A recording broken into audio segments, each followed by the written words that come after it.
In this video, we're going to go through just a quick overview of the statement of cash flows. Of the four financial statements, the statement of cash flows is the one that is prepared last. The statement of cash flows is designed to answer the question, how much cash did the company generate and spend during the period?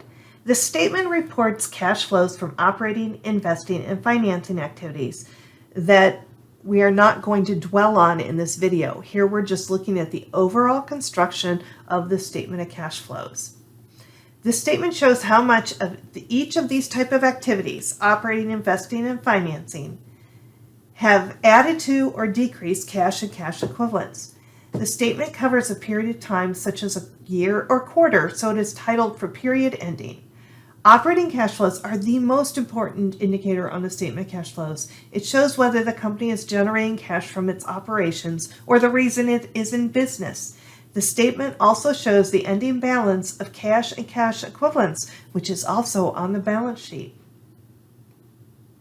Now let's look at the statement of cash flows for Kent Boats.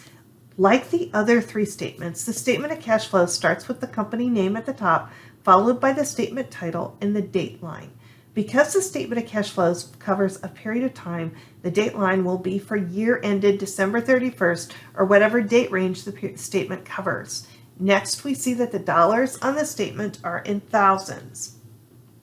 The statement that we're going through now has been highly condensed, so we're just seeing the totals here. The first section of the statement of cash flows is the section on the cash flows provided by operating activities. In an actual statement, we would see detail of those operating cash flows.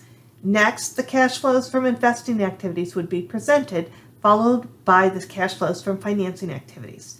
The next line has the net total of the three cash flows activities. This net is added or subtracted from the beginning of period cash and cash equivalents balance to finally arrive at the ending balance of cash and cash equivalents.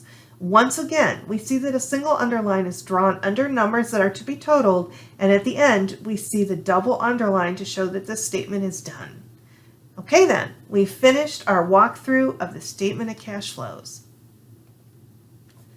This video was created and narrated by Dr. Sell-Tietz. Have a great day.